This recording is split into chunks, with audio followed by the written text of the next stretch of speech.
Hi, everybody. This is Adam Ellenboss. It is June 9th, Saturday, and today we're going to be talking about a few things in this video blog. We're going to discuss the upcoming conjunction of Mars and the south node of the moon, which we'll be repeating throughout the summer as Mars is nearing its station point and will then turn retrograde and begin to move backward through the zodiac. And as it moves backward through the zodiac, the Mars retrograde will come back over the south node, and then eventually, in forward movement, the planet Mars will once again conjoin the south node of the moon.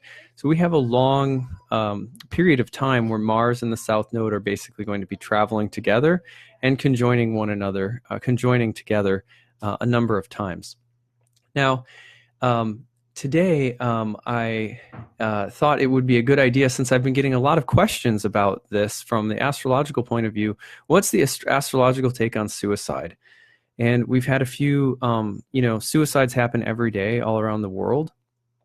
It is a perennial part of the human experience. Suicide has been with us since time, since as old as written history. We have examples of people taking their own lives.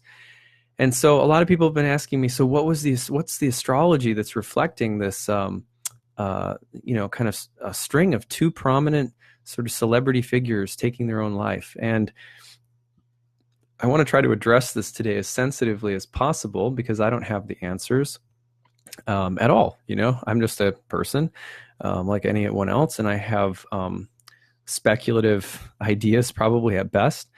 But I think that astrology does have some important things to say about suicide. And in fact, this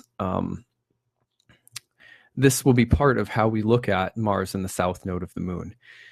So we're going to take a look at Mars and the south node of the moon in a sort of objective way, and then sort of segue into a discussion about astrology and suicide. A heavy topic, right? So I'm going to try to make it light and redemptive, and hopefully sort of sensitive and thoughtful. I put some time and care into thinking about this. So but I present all of this as humbly as I can, not thinking of myself as any authority on the matter, just presenting things that I've had a chance to think about over the course of my career, and visiting very closely with many people who have lost loved ones to suicide. In many sessions, it's come up for in my practice. So that's where I'll be speaking from, and referencing some wise words that come from people that I consider to be, my elders, my teachers, my guides in life. So that's where we're going. All right. So let's start off, though, with just a few simple thoughts about Mars and the south node. First of all, Mars is about precisely 1 degree away from conjoining the south node of the moon in Aquarius. This conjunction will be basically exact between Wednesday of next week and Thursday. That's the time range where it's really exact, depending on what time zone you're in and things like that. But you can think of the middle of next week as the place when Mars and the south node will get together. So I've talked about this in other video blogs that I've made, but today we're going to approach it from some new angles as well. First of all, let's start with Mars. So with Mars, you have in the sort of Greco-Roman Hellenistic tradition of astrology, Mars related to Ares in Greek mythology, who was the god of war, and the sort of red planet. And Mars archetypally is related to that which severs, that which cuts, that which divides, that which penetrates, that which analyzes and dissects. It's like Mars often, not a lot of people know this, but Mars is often actually related to the mind in ancient astrology, because the mind is thought of as cutting and analytical. The sense of having an analytical mind is sort of like a similar idea to having a scalpel that you use as a tool to cut, divide, dissect, take apart. So Mars has an association with some of our mental faculties, especially analysis, deconstruction, criticism, argumentation, debate. Of course, Mercury fits in there too, but Mars has some association with those things, as well as courage, valor, bravery, fear and the facing of fear, fear and the conquering of fear. So Mars is, like all symbols in astrology, is multidimensional and pertains to a wide range of human activities. So there's never just one thing. Sometimes people will say, like, Mars, in psychological terms, like Mars is your willpower. Well, yes and no. We have many, throughout the history of astrology, we have people talking about willpower in many different ways. For example, Venus can be your willpower because it's related to your desires, and your desires attract you to certain things. And yet the way that Venus operates within the framework of willpower is more natural, attractive, harmonious, flowing, and sort of easy. With more ease and less effort, but it's still will. Mars, on the other hand, is always associated with willpower, your free will, and your sort of choice, but it has more to do with the effort, the action, the forcefulness, some element of resistance that's involved with the will. So when you think of someone who's really willful, that's more like Mars. But Venus is no less willful in her own way. Neither is Saturn or Jupiter or any other planet. You can't ever locate things as broad as free will with one planet. Similarly, in astrology, many other concepts philosophically we try to relate them in a one-to-one kind of correspondence with the planet. Like someone will say love, right? And they'll say Venus. Well, yeah, on a certain level, Venus is love, but all planets are love, because love has many different forms and expressions, and talking about human love, of course, we're talking about the different ways that we love or show affection or like things. And Saturn likes things, Mars likes things, and they all have their own form of love. So you have to remember that. For example, there was a book written by James Hillman, who's a really prominent psychologist that I'll be quoting in a little while when we talk about Astrology of Suicide. And he wrote a book called A Terrible Love of War. And in his book, he frequently discussed the way in which the warriors and the athletes have a kind of love. And there's a kind of passion and love that's there in the heart of the warrior. And it's not, you can't ever just locate one huge philosophical concept with one planet. So Mars is free will, but not, and willfulness, but not the only. It's not like it's your will in your chart. We get a little too literal about it. So you have those kinds of qualities associated with Mars. And then with the south node of the moon, you have things like, in modern astrology, of course, and this is just my opinion, I'd never like to be a part of or instigate some kind of turf war.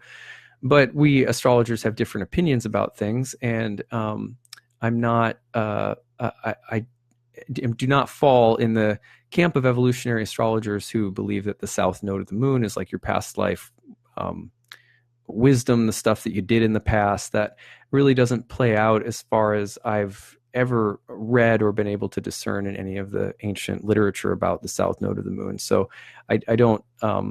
There's nothing. There's no.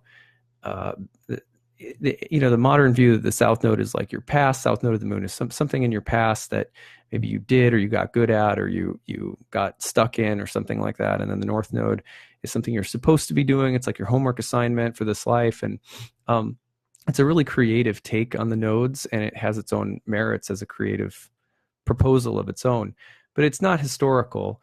And so, for me, I've really taken a slightly more traditional view of the nodes. Again, we're all open to different forms of interpretation, but the south node of the moon is more traditionally related with diminishment and decline in a more general sense. More generally, it's the place at which the node, the moon, is intersecting the path of the sun's ecliptic while heading downward toward the south. So as it's heading downward toward the south, it's thought to be more about diminishment, decline, loss, separation, And basically, one statement that was made in the Hellenistic tradition is that and the sort of coming out of that tradition, the medieval tradition too, is the idea that the south node of the moon decreases both the good and the bad. So it's sort of unanimously associated with decrease. So in the karmic realm, generally speaking, there's increase and there's decrease of fortune, and neither one is necessarily good or bad. Increase could be like a tumor growing, or increase could be your understanding of something spiritual growing, some kind of transcendental understanding in your heart that's growing. It shows up in different ways in people's lives at different times. But the south node of the moon is related with decrease, decline, loss, diminishment. So materially, it's related to like losing money or loss of health, or things that aren't usually fun. But there's also things like, very auspiciously, for example, Indian astrologers for a long time have associated the south node with where there's material diminishment, there are opportunities to be more detached from this material world, and to cling to God, or to the divine. Your heart more naturally goes for that which is to attach and identify itself with and develop relationship with something that is transcendent and divine and eternal, when it's not getting misidentified with something that's material. So the south node of the moon is related to decline, loss, etc., but it's also sort of auspiciously related to the spiritual, sort of, whether it's classically it's talked about in association with like renunciates or ascetics, or people who sort of say, okay, like the first noble truth of Buddhism, all is suffering. And so once you realize that there's not much to be gained here, at least it doesn't last very long, or it takes a lot to maintain once you have things here, very naturally the wisdom of something transcendental starts to grow in the heart. The awareness of it starts to be felt in the mind, and so forth. So the south node of the moon has an auspicious side as well, because though it's associated with material loss, it's thought to be a gateway for some sense of detachment from the material world as well. So when you put these two together, what are we looking at? Well, like I said, by midweek, we're going to have our first conjunction with Mars in the south node. So it's a great time for a forceful level of detachment from material life.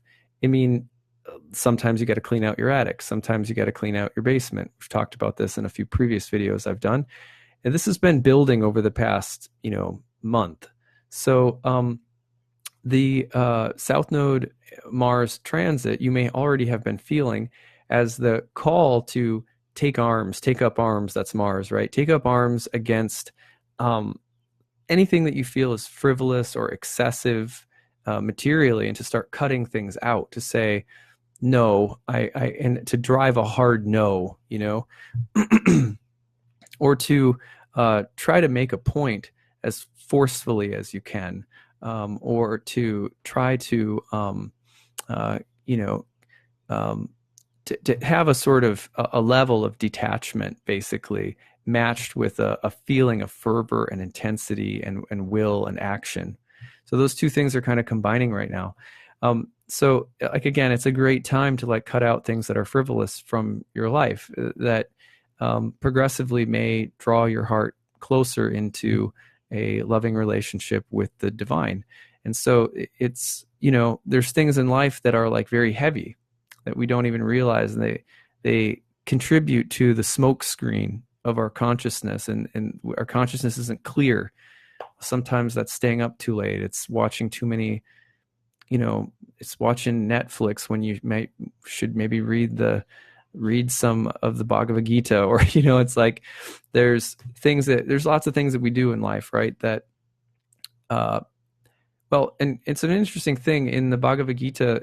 There's basically something I said all the time, and I wish I had the knowledge to be able to quote the scriptures very exactly. I've been reading it a lot over the past year, almost every day. And something that my teacher told me that we spent a good time on in the Bhagavad Gita over the past year was this idea that you can't let go of something unnaturally. You can't let go of something until it's time to let go of. And I mentioned this in the last talk that I did, where um, the heart is looking to attach itself to something. I mean, I noticed this as soon as my daughter came out of the womb. I remember I was there and I got to catch my daughter. It was an unforgettable experience.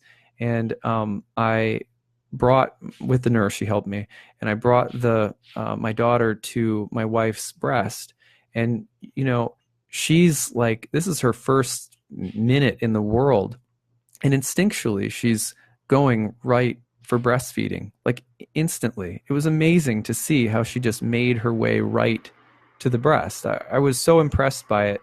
And yet, what I take from that is that throughout the course of life, as I watched my daughter grow, she's 2.5 now. In fact, just last night, my friend was here, and he said, "How old are you?" And she said 2.5. And it was the first time we'd ever heard her actually refer to her own age. So we don't even know how she knew that, but it was like, whoa, that's awesome. Anyway, since she's been little, I've watched her, and I think everyone who has kids has seen this. Kids, when they're really little, they attach to the breast or the bottle, or the instinct is to be close, to be held, to be nurtured by something close to the source of where they come from. And that instinct starts diversifying as we age and as we grow, but the same impulse is still there, and it doesn't change in us in our whole life. So that same impulse to go to the breast is always with us. We're always looking to attach ourselves to some loving source of comfort, nourishment, security, love. And so that's really, in a sense, the most important thing, is that we find that love to attach to, the divine love to attach ourselves to. But as humans in the material world, we are constantly, we are also material beings. We need a certain amount of nourishment, materially speaking. And yet it's very easy to sort of misplace the deeper hunger. We try to teach our daughter to be more independent, to find that loving source of nourishment in her own heart, and to develop confidence, and that deep level of craving never goes away. And so the south node of the moon and Mars, there's two sides to it. One can be about when the heart starts realizing, oh, I've found the source, and I'm really attaching my heart to it, and it's becoming an everyday part of my life, and a kind of devotional service to this source that I'm a part of. Then you live your life in more conscious ways, and very naturally, when it's time to let go of something, you let go of something. But if you try to forcefully let go of something, like if you try to, if you very forcefully try to, teach a kid to not be attached to their mother, and it's too early, it can actually mess them up, right? Parents know this, caretakers know this. You can't get a child to detach from a source of nourishment in a forceful way. I mean, that's just horrible, right? So similarly, there are things in our lives that we know maybe it's time to go, so that we can have a deeper relationship with the divine. But if we're trying to force it artificially in a really hard and austere way, it won't work. And that's actually what's presented in the Bhagavad Gita. It says, Krishna basically says that, renunciation alone isn't the answer, because the heart naturally wants to connect to something. So detachment and saying, no, it's not that, it's not that, it's not this, it's not that, from a really mental place, like, that's not good for me, that's not good for me, and staying in a spirit of renunciation, it's helpful when you need to clean house, and you need to clean up so that you can have more of a focus on the divine. But the heart's natural instinct isn't to detach, it's to attach. So one of the reasons I've gotten so into Bhakti Yoga in the past few years is because Bhakti Yoga's basic answer to this issue is that, I've always had a really hard time with meditation. When I took up Bhakti, with the natural sadhana, the practice is less about sort of zeroing out your mind, and it's more about in meditation, you're chanting the names of God, and you're attaching your heart into the chanting. And that, it's actually more about plugging yourself in a sense, to the relationship with that loving source. So that's why bhakti appeals to me, because I see that in human life all the time in my clients' work and stuff like that. People will have South Node transits and they'll feel the urge to get rid of things, or material things in life will get taken away from them in a harsh and sort of severe way. There'll be diminishment or loss or decline.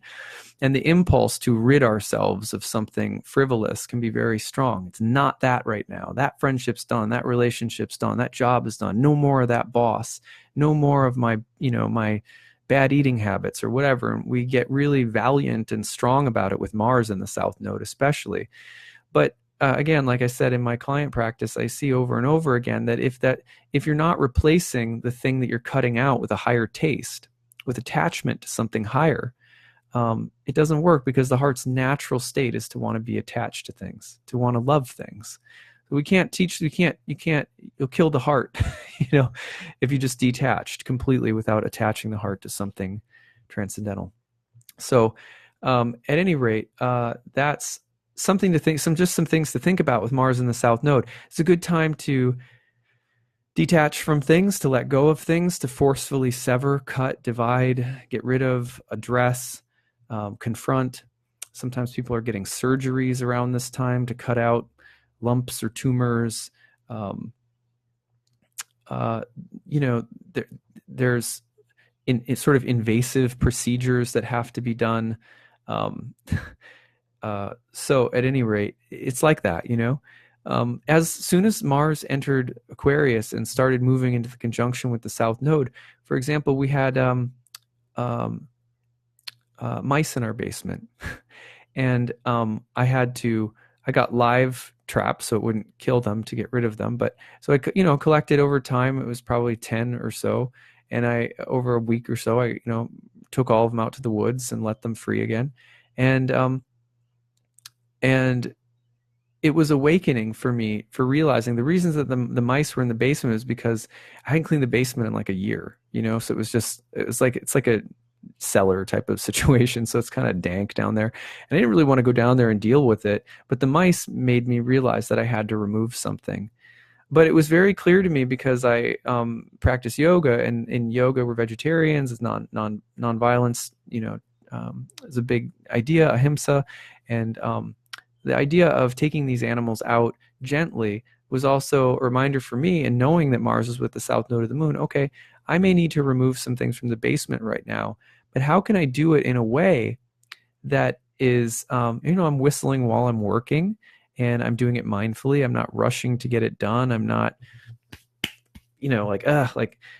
because the way that we remove things from our life is just as important.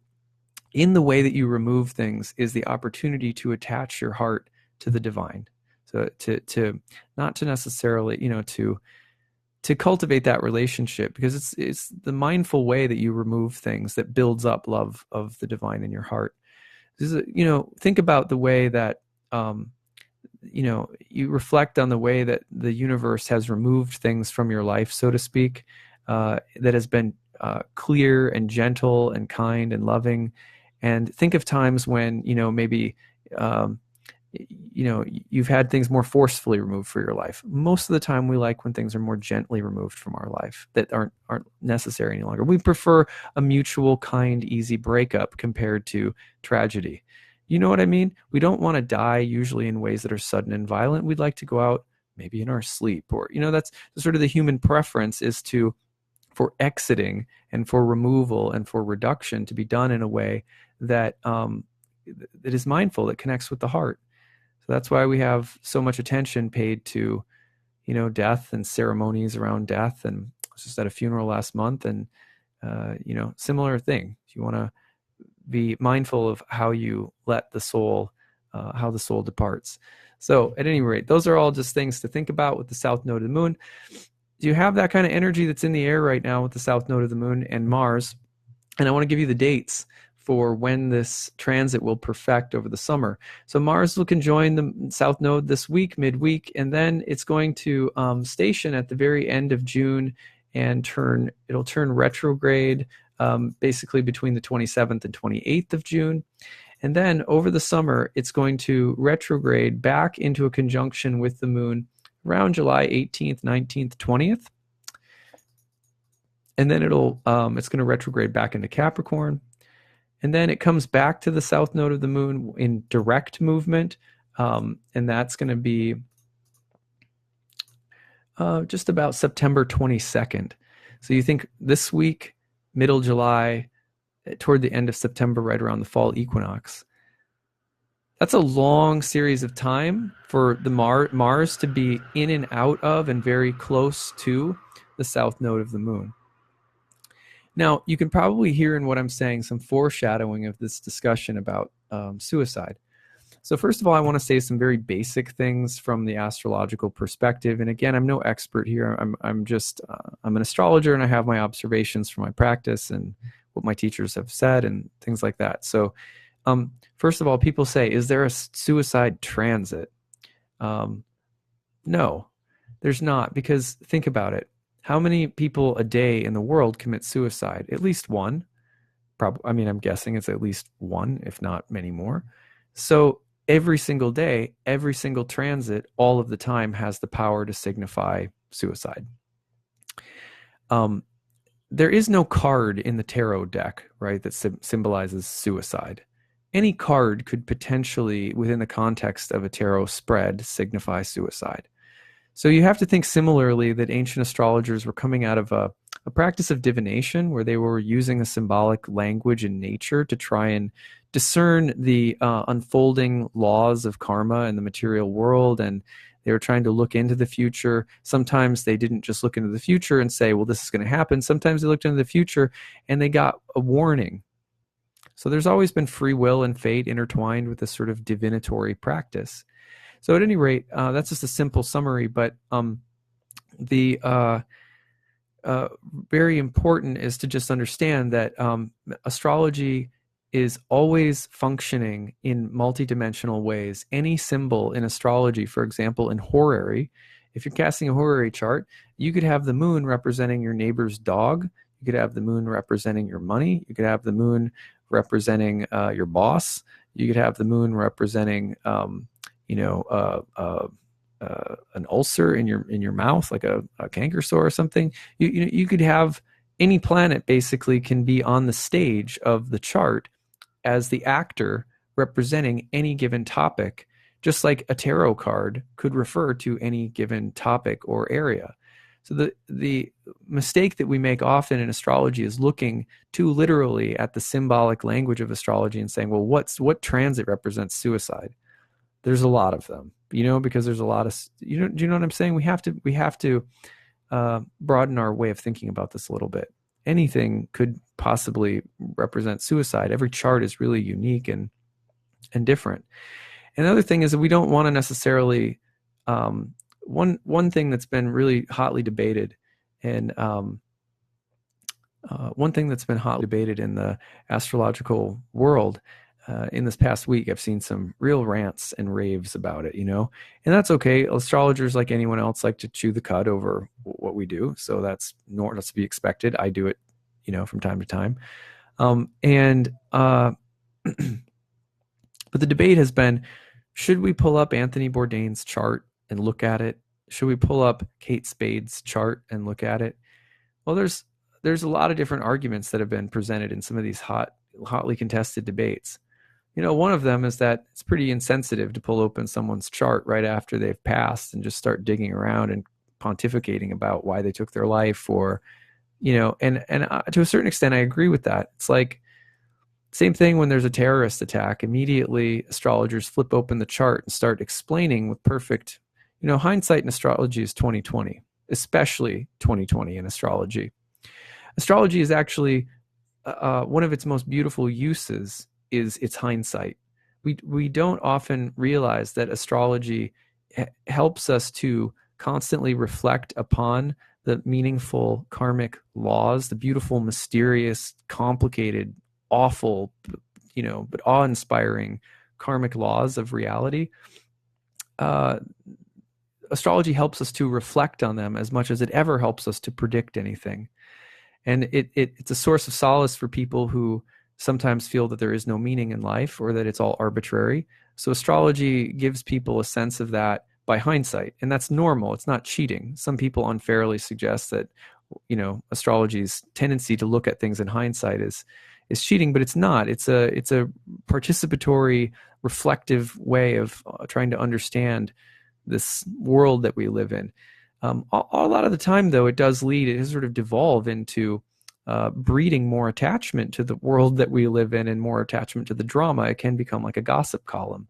And there's a fine line in that when people want to look at the deaths or suicides of famous people. And so we say, well, what is the right thing to do? Should you look at the chart or shouldn't you? Or should you look at the chart of a terrorist attack or famous suicide? Should you look up their birth chart or not? And people draw lines in the sand about this, And so I just I don't personally tend to any longer when big terrorist attacks come up or someone dies or famous dies or whatever. I don't tend to look at it like I used to. And I think for me, the reason that I don't is just because I consider death to be a very everyday part of life. In fact, I think sensationalizing of death reveals on some level how attached we are to life and how unaware or in denial of the reality of our own mortality that we tend to be. So I think, sometimes just the fascination with trying to explain death is sort of like the fascination that the news has with bad stories all the time. Astrologers get really eager and sort of, explode onto the scene to uncover all the details of these things. When it's in the mood of this sort of gossip and it's kind of encourages some sense of getting lost in all of this stuff, then, for me, I just can't get into that. So, but I also have to say that it's not black and white. I've seen some really beautiful reflecting being done, and some healthy level of commentary and reflection on very important events that are tragic. So I think for me, it always boils down to the tone and the intention behind why we're doing what we're doing. So it's not a sin in the astrology world, in other words, to reflect on Anthony Bourdain's birth chart or on, he just passed away, or on a terrorist attack or some big thing in the news. But for me, it's a question of integrity. In our practices, are we the type of people who tend to spin our wheels in that stuff all the time? If so, then you can usually tell in the tone and mood and everything else. We all, can feel the difference between a sensitive treatment of a topic like that and something that's not done very thoughtfully. So that's the test for me. I can tell if I'm reading someone, I know a colleague who's thoughtful and they've done a thoughtful read of it and they're not coming to any judgments about this person or just sort of reflecting and trying to illuminate some element of astrology for their readers or whatever, then to me, that's fine. I usually notice that those type of people tend to give a little bit of space before they do it. So a good sign is that if someone's popping up a chart within hours of it happening, maybe a little bit more space and time to just take it into the heart first would have been appropriate. But these are just thoughts. So at any rate, there's definitely insensitivity out there. However, I also saw this past week a huge amount of rage sort of being directed at people who do this at all, as though one should never, poke around in the charts of historical or famous people in public. One should never, reflect on these horrible events that, So there's Mars in the South Node again. So you have people saying, well, let's be detached. We should be detached, forcefully.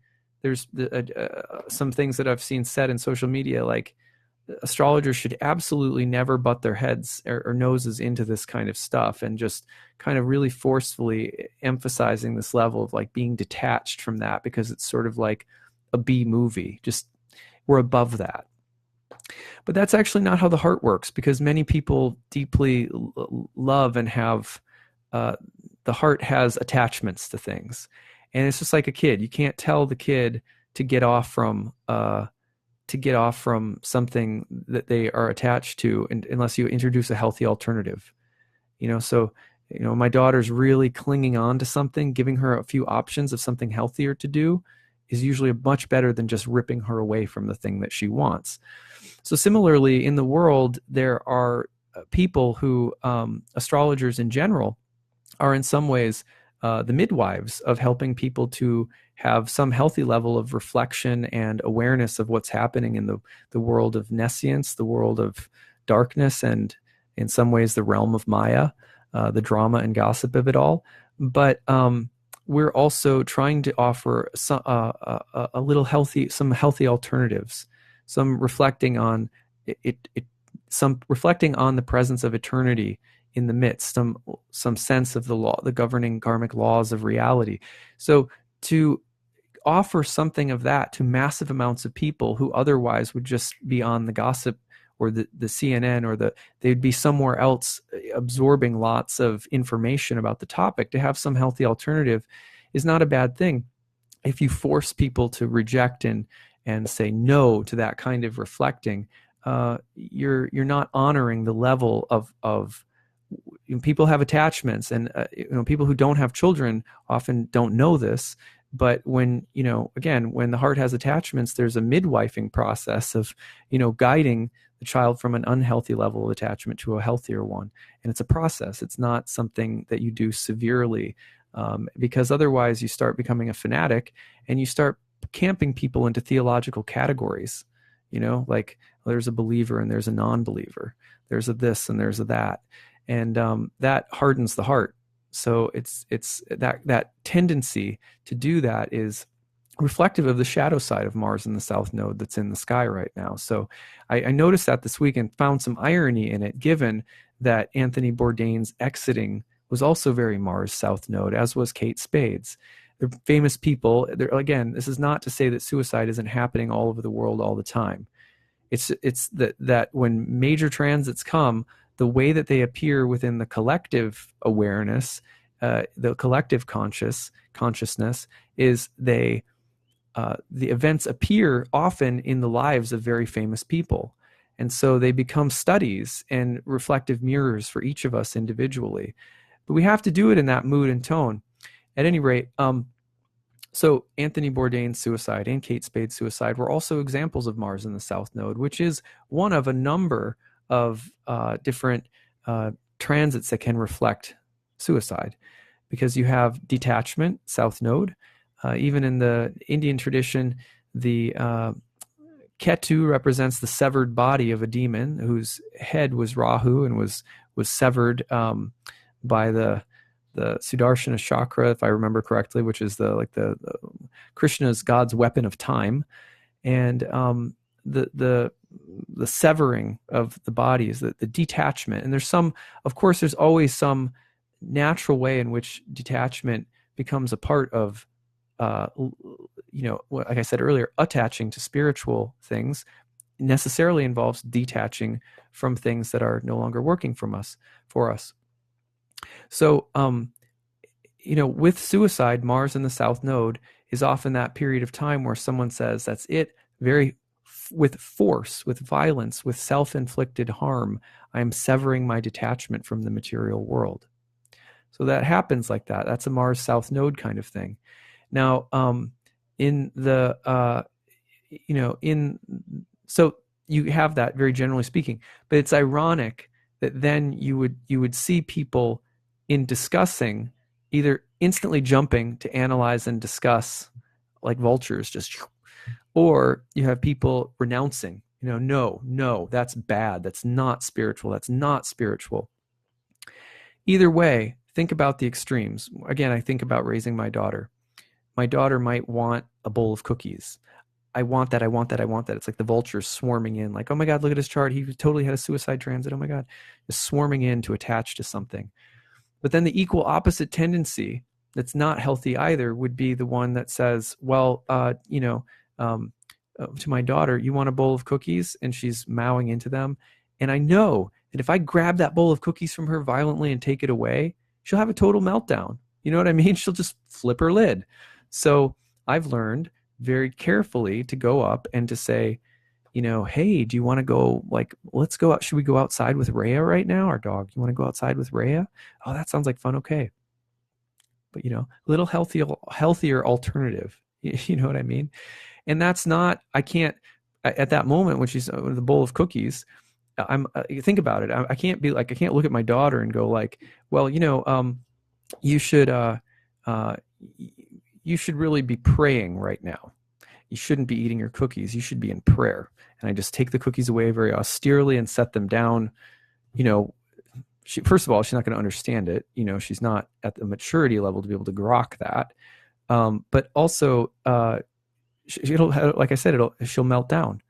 So if I eventually want to teach my daughter how to pray, I need to first have incremental steps where we take away the bowl of cookies or crackers or whatever it might be.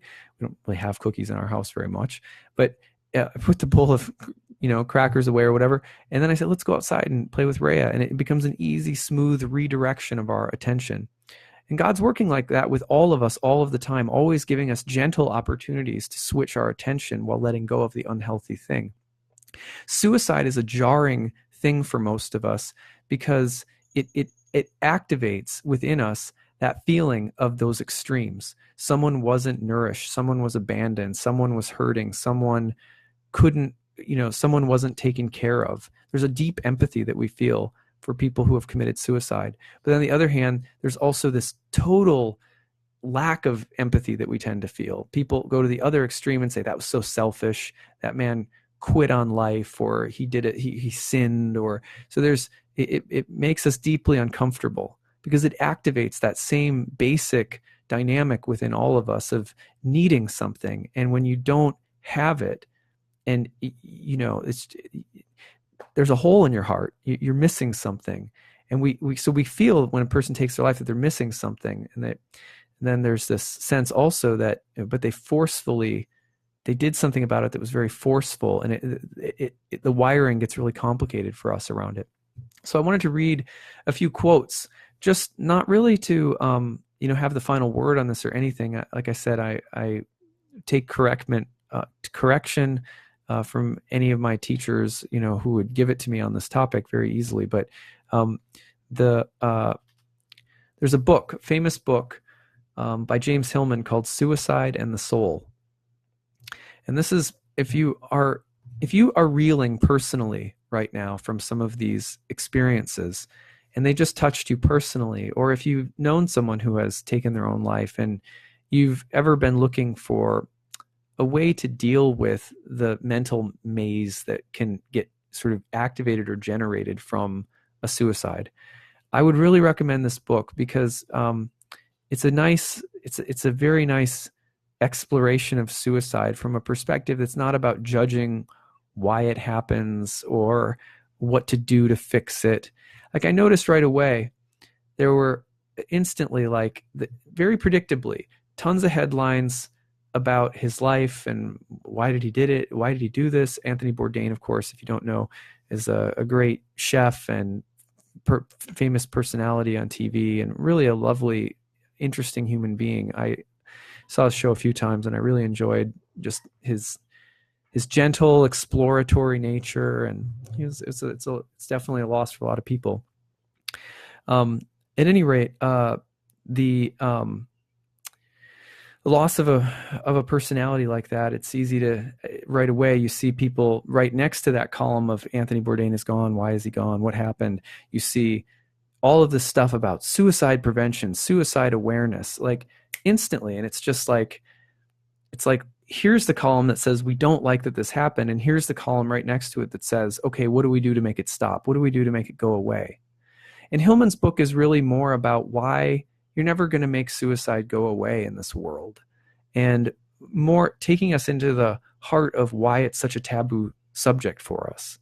And I think that's refreshing personally. So as much as I also do believe that it's important to raise awareness and for us to be more conscientious about mental health in our communities and things like that. Anyway, here's some things that he says. I'm just going to read you some quotes from this beautiful book, Suicide and the Soul. Chapter 1, The Problem. And he's kind of saying that sarcastically. Any careful consideration of life entails reflections of death, and the confrontation with reality means facing mortality. We never come fully to grips with life until we are willing to wrestle with death. We need not postulate a death drive, nor need we speculate about death and its place in the scheme of things to make a simple point. Every deep and complex concern, whether in oneself or with another, has in it the problem of death. And the problem of death is posed most vividly in suicide. Nowhere else is death so near. If we want to move towards self-knowledge and the experience of reality, then an inquiry into suicide becomes the first step. So this was one of his very first books, in fact, The Exploration of Suicide, very early in his career. Here he says, life and death come into the world together. The eyes and the sockets which hold them are born at the same moment. The moment I am born, I am old enough to die. As I go on living, I am dying. Death is entered continuously, not just at the moment of death as legally and medically defined. Each event in my life makes its contribution to my death, and I build my death as I go along, day by day. The counterposition must logically also follow. Any action aimed against death, any action which resists death, hurts life. Philosophy can conceive life and death together. For philosophy, they need not be exclusive opposites, polarized into Freud's eros and thanatos, or Menninger's love against hate, one played against the other. One long tradition in philosophy puts the matter in quite another way. Death is the only absolute in life, the only surety and truth that we all share in, because it's the only condition which all life must take into account. It is the only human a priori. Life matures, develops, and aims at death. Death is its very final purpose. We live in order to die. Life and death are contained within each other, complete each other, are understandable only in terms of each other. Material life takes on its value through death, and the pursuit of death is the kind of life philosophers have often recommended. If only the living can die, only the dying are really alive. Now, this is something that's been reiterated, of course, throughout the great history of mysticism on our planet. The first noble truth of many different mystical traditions is that impermanence is a basic reality and that everything is dying constantly. And so all explorations of suicide from an astrological perspective are in some ways redundant when you consider that the entire study of a birth chart is the study of an impermanent human life, and the study of which is to help the soul remember and recognize an awareness of itself as an eternal being, in contrast to the temporary destiny it's going to live, which is spelled out for us sometimes in great detail, other times more psychologically and subjectively within a birth chart. So, but if you think you're studying astrology just because you want to know what's going to happen in this life, well, you have to remember that ancient astrologers were considered in eternal life. They were interested in eternal life. And that was the perspective of consciousness that they were trying to awaken vis-a-vis the study of astrology. So here he says, the statement need not be pessimistic. Going to the end in analysis, he's talking about therapy, means seeing the goal of life as death in an altogether different way. It means taking this proposition as the logical ground for an ontology of analysis. Going to the end in analysis means going to death and starting from death. If death is life's final goal, then death is more basic than life itself. If a choice must be made between the two, then life must yield to its goal in death.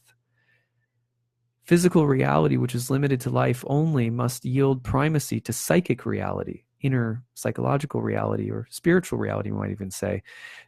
That's my words. Since the reality of the soul includes both life and death. The paradox of the soul is that, in spite of its ancient definition as the vital principle, and this is my words, but think of it as the eternal spark of the divine that you are, it is also always on the side of death. It is given with an opening to what is beyond life. It works at its perfection beyond questions of physical health and physical life. We meet this uncanny peculiarity of the soul in the images and emotions of every analysis, where the most important concerns of the soul involve its eventual death. The reality of the psyche would seem to draw us into an inexpressible and irrational absolute, which we call death. The more real we take the soul to be, the more we grow concerned with death. The soul's development is toward death and through death, calling for death experiences, as we have seen. This a priori involvement of the soul with death has been called in philosophical and religious language the transcendence and immortality of the soul.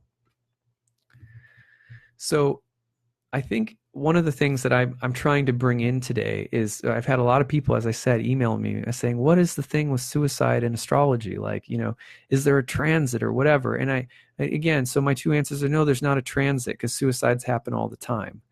So in a sense, any astrology could potentially reflect some suicide happening in some place of the world.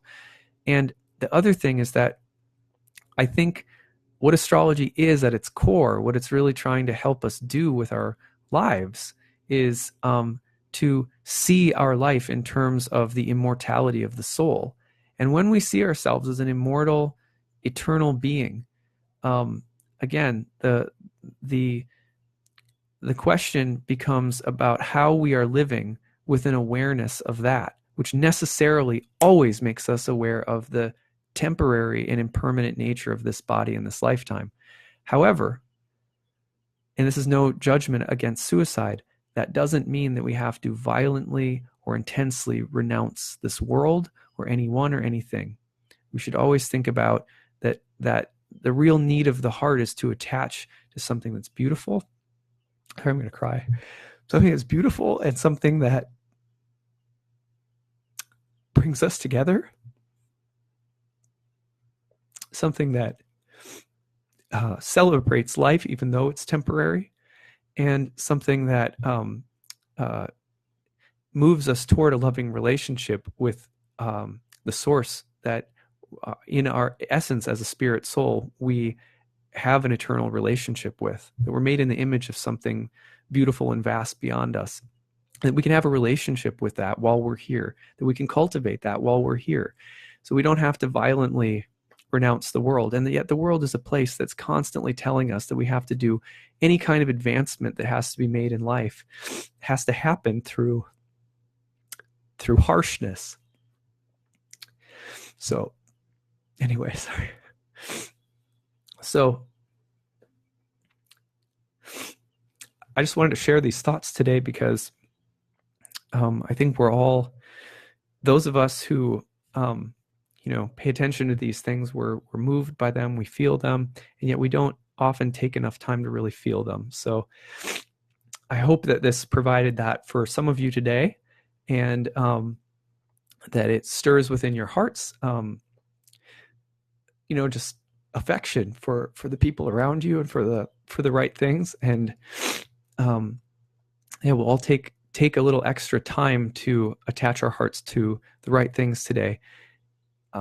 Even in the midst of perhaps being awakened to some things that may need to go over the next months, that Mars South Node will keep inviting us to let things go. So, okay. So before I completely sob all over my desk, that's it for today. I'll just look and see if there's any questions.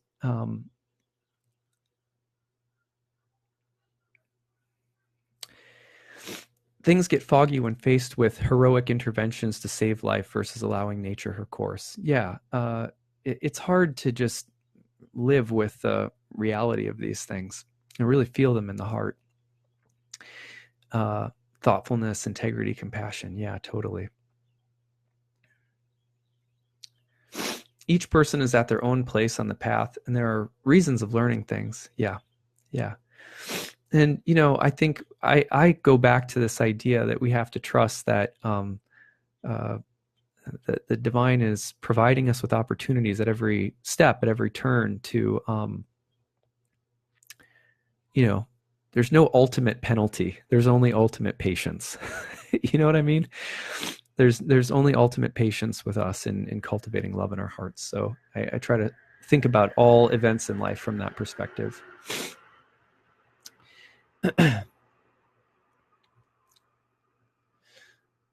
All right. Thank you all for your comments. Very good to spend some time with you guys this morning. And in very exciting news, my best friend from childhood is here visiting me, and him and my daughter have really been connecting. And my sister's coming into town today too, and we're going to there's a local bluegrass festival. So my wife really loves bluegrass music, and really excited. We're going to hopefully spend the day listening to some good bluegrass music. So all right, you guys, have a very beautiful day, and have a great weekend as well. All right, take care. Bye, everyone.